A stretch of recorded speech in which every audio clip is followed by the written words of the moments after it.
Assalamualaikum warahmatullahi wabarakatuh. Saya Tri Yulia Saputri dari kelas Biologi 1. Di sini saya ingin membuat video karena untuk memenuhi tugas UTS Bahasa Indonesia. Saya juga ingin berterima kasih kepada dosen pengampu yaitu Ibu Junaida MPD. Baiklah, saya akan membacakan materi saya yang berjudul tentang paragraf. Pengertian paragraf. Paragraf adalah suatu bentuk pengungkapan gagasan yang terjalin dalam rangkaian beberapa kalimat yang biasanya ditandai dengan pemisah atau pembela antara paragraf yang satu dengan paragraf yang lainnya dalam satu karangan.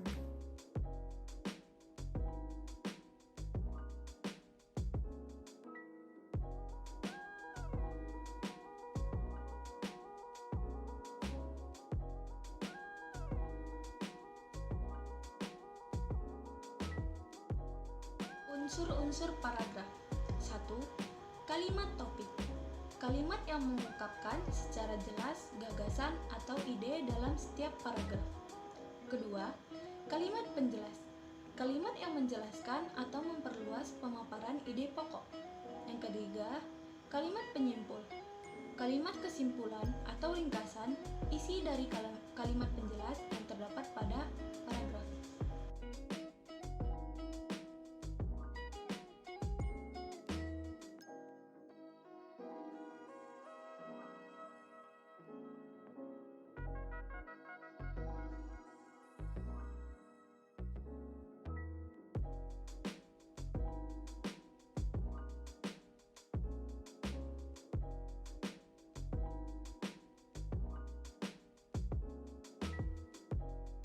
Penggunaan paragraf 1 sebagai penampung fragmen atau petikan ide pokok atau gagasan pokok keseluruhan paragraf.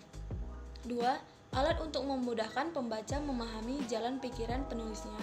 Ketiga, penanda bahwa pikiran baru dimulai. Keempat, alat bagi pengarang untuk mengembangkan jalan pikiran secara sistematis. Kelima, dalam rangka keseluruhan karangan, paragraf dapat berguna bagi pengantar, transisi, dan penutup.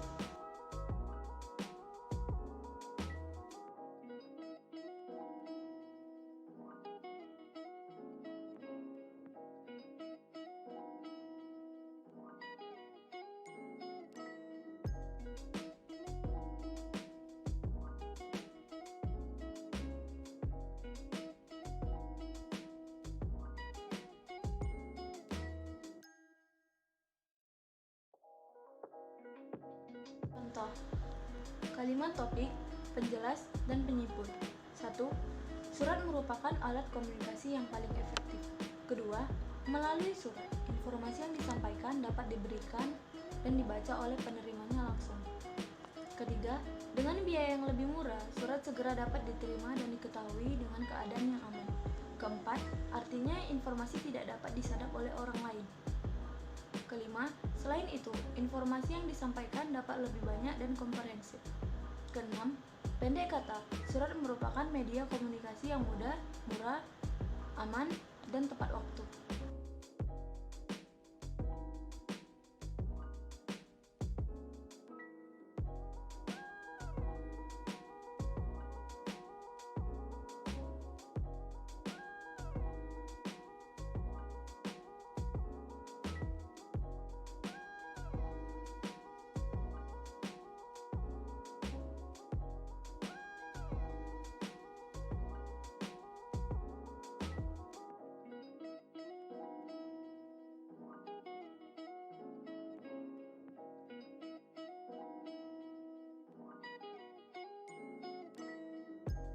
Syarat paragraf.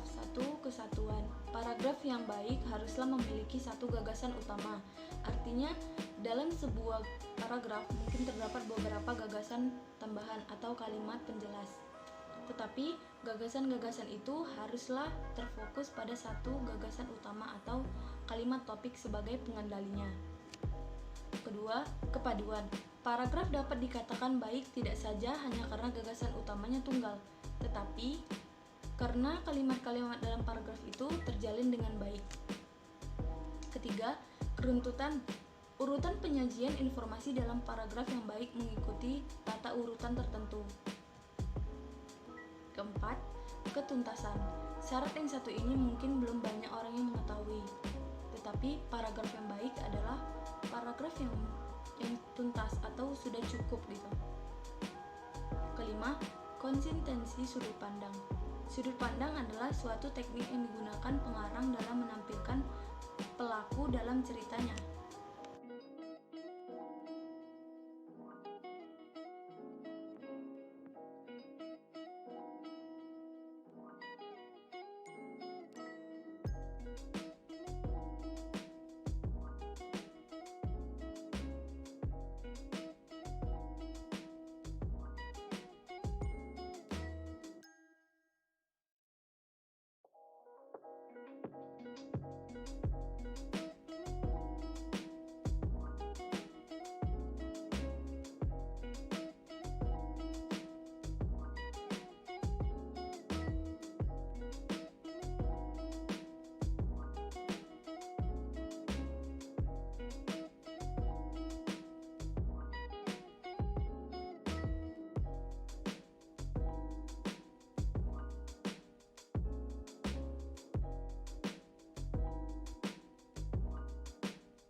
Jenis-jenis paragraf. 1. Eksposisi. Contoh dari kalimat eksposisi adalah para pedagang daging sapi di pasar tradisional mengeluhkan dampak pemberitaan mengenai daging impor ilegal. Sebab hampir seminggu terakhir mereka kehilangan pembeli sampai 70%. Sebaliknya, permintaan terhadap daging ayam dan telur kini melejit sehingga harganya meningkat.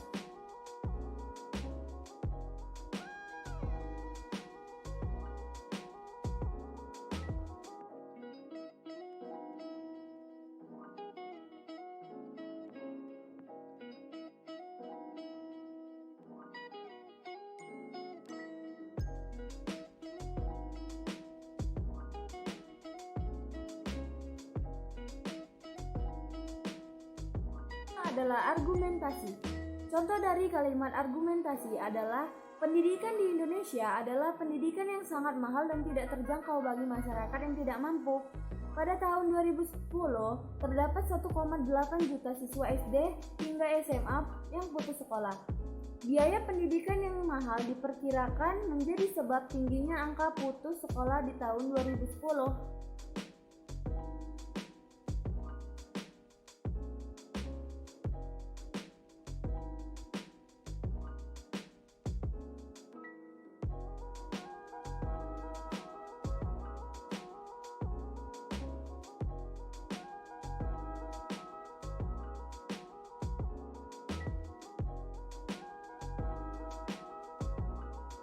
Yang kedua adalah deskripsi. Contoh kalimatnya adalah gadis itu menatap Doni dengan seksama, rambutnya hitam lurus melewati garis pinggang, matanya bersinar lembut dan begitu dalam, memberikan pijaran yang mengesankan yang misterius. Ditambah lagi kulitnya yang bersih, dagunya lancip, serta bibirnya berbelah. Dia sungguh tampak sempurna.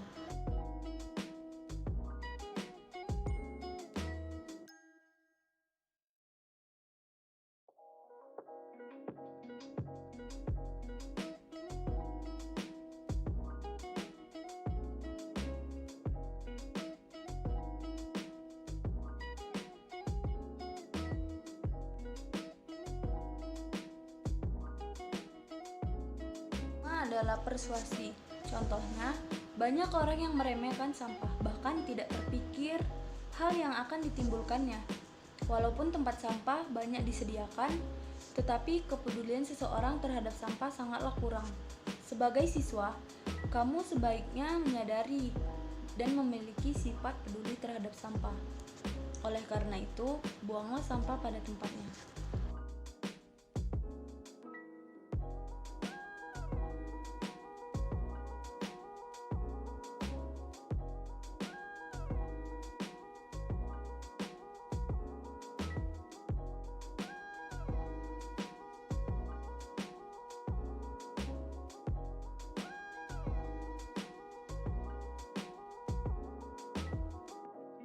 Narasi.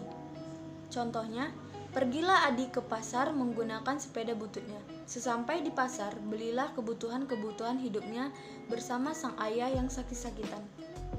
Setelah semua barang-barang terbeli, ia kembali mengayuh sepeda tuanya menuju rumahnya yang hanya berupa gubuk di pinggir sungai.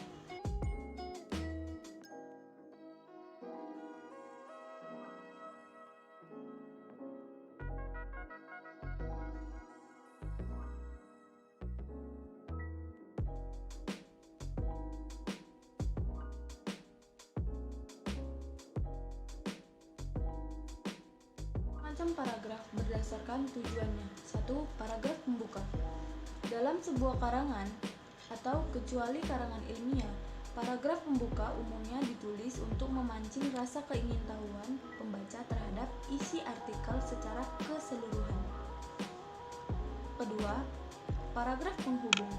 Paragraf ini fungsinya untuk menghubungkan antara paragraf satu ke paragraf lainnya atau karangan satu ke karangan lainnya. Yang terakhir, paragraf penutup.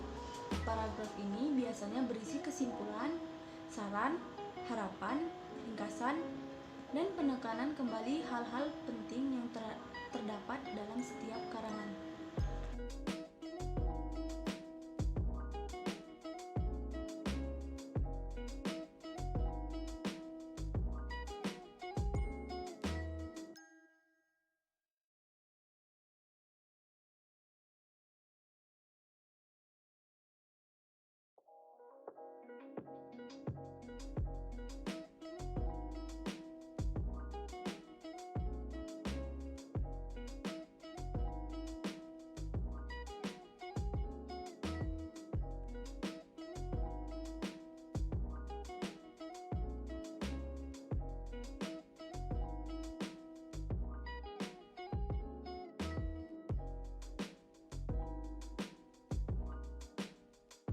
Berdasarkan letak kalimat utama. 1.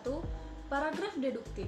Contohnya, tikus adalah musuh petani yang sangat merugikan. Berpuluh-puluh hektar lebih sawahnya di berbagai daerah mengalami gagal panen. Disebabkan karena padinya telah dimakan. Tak hanya itu saja, bahkan binatang-binatang ternak yang lainnya seperti ayam, bebek juga sering diserang oleh tikus.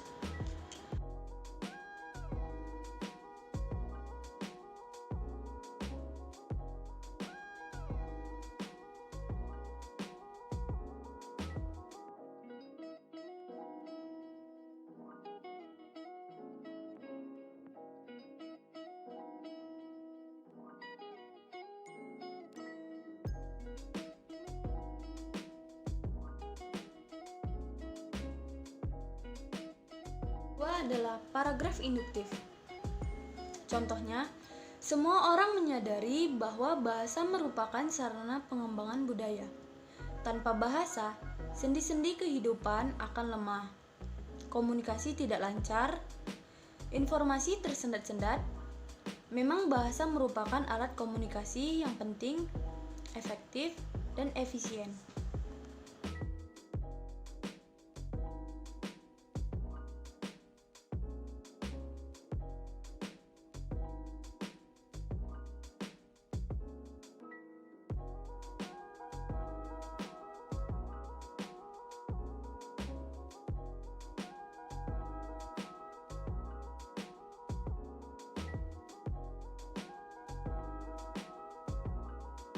Ketiga adalah paragraf campuran.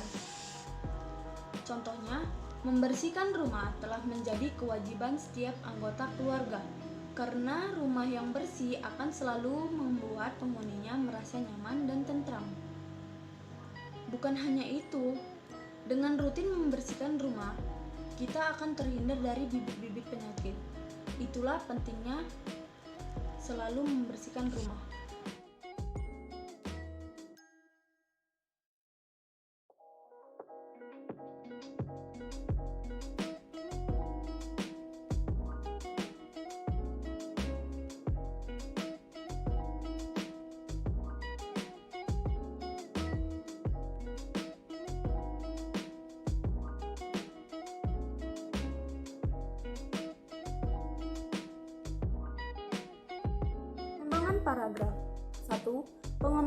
dengan fakta. 2. Pengembangan dengan analogi. Ketiga, pengembangan dengan contoh. Keempat, secara sebab akibat. Kelima, pengembangan dengan definisi. Yang keenam, pengembangan dengan klarifikasi.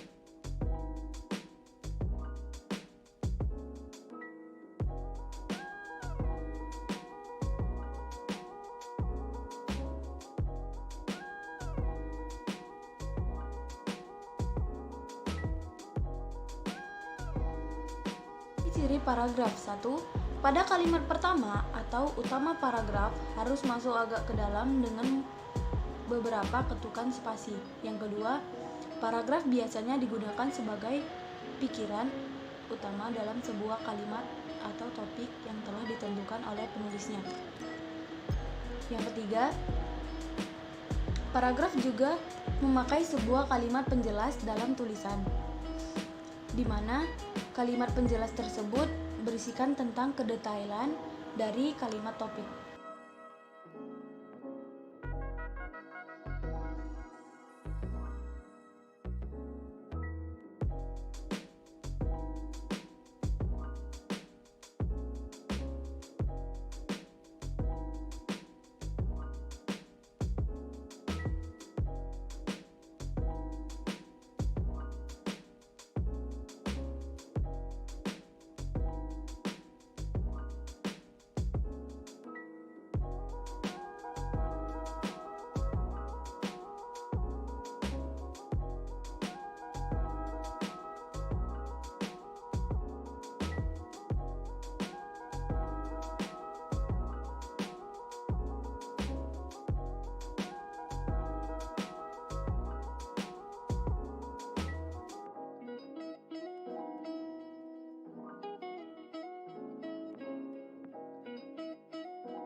Sekianlah materi tentang paragraf ini. Apabila ada perkataan saya yang salah, mohon dimaafkan ya, karena saya juga di sini masih belajar.